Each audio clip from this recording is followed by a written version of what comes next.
say that again. For me lately. That's so true. I was just going to briefly give 3 biblical examples and differences between love and lust are in the Bible. First one I'm going to talk about is Jacob. Jacob waiting for love and Rachel. He worked 7 years abstaining from intimacy, and at the end of the 7 years, he got tricked.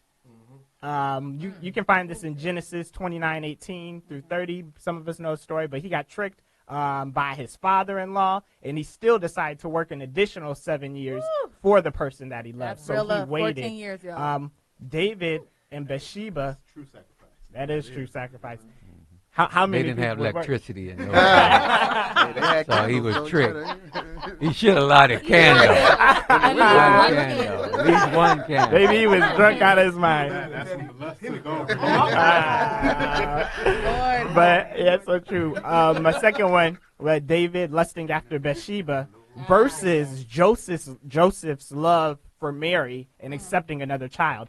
So when you go to the story, many of us have heard about this, David, 2 Samuel chapter 11, go ahead and read it. David didn't want to marry Bathsheba. He wanted a one-night stand. Yes, and after he asked her to come into to the kingdom so he could do what he wanted, he sent her away. We don't even hear about her story of fear, sadness, anxiety. We only hear about her. We only hear about her because she let him know that a child was on the way. Yep. And then what did David do? Then David plotted to pass along his offspring as another man's child to cover his sin. Yeah. Lust has no connection to the woman that he had, nor the unborn child. Yep. Lust wanted both of them gone, Amen. as opposed to with Joseph. And we read Matthew 1:18 through 19. I really think Joseph is one of the least underappreciated Christian people in the Bible. Amen. It says, Joseph, before he even knew the baby was Jesus, before the angel came to him, Joseph, when he heard Mary was pregnant, he wanted to put her away privately until the baby was born, so that she wouldn't be shamed for having a child, and then he could marry her and take on a child that wasn't his and raise that child. Love looked out for the two of them, the baby and the woman, before and after getting anything in return. He didn't get anything in return before he decided to look out for them. He actually loved Mary and this unborn child. He made that decision. And of course, many of us have heard Amnon and Tamar. This is 2 Samuel chapter 13, 11 through 17. Amnon, we know, was lovesick, son of King David. He had strong feelings for his stepsister, Tamar. And when you read it in Matthew 13, 11 through 17, it says, it shows that he didn't care about Tamar's grace. Tamar was saying, no, don't do this.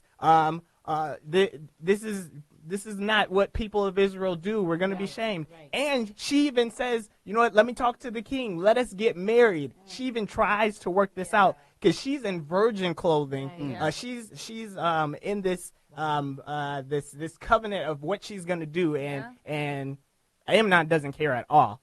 He doesn't care about her physical aspirations or her reputation, and he refused to marry her when she suggested this. I think that's some rhema word for some people. They don't care. They even made a movie about it. He's just not that into you. That's literally what that Bible scripture was just talking about. Okay? He doesn't care. He just wants a one-night stand. So you need to protect yourself, because sometimes it's just a lust. And after that one night, they don't care. They don't want to call you back. They don't want to talk to you anymore. So set up boundaries so that you can get there, because really, he's so just true. not that into you. What I was hearing was that lust could eventually end up in pain, Eventually, yes. most of the time. whereas love is a keeper. Yes, Amen. definitely. And it says in that same verse in 2 Samuel 13, when you read 11 through 17, it says after he was finished, after Amnon had gotten what he wanted, it said then he immediately hated her. Amnon immediately hated her. Immediately. And it says that he hated Tamar more than he had loved her initially. Exactly. This shows that after lust was fulfilled, he didn't want any part of her. So my big point that I just want to share is lust harms and love sacrifices. Lust is okay with doing something against God's plan,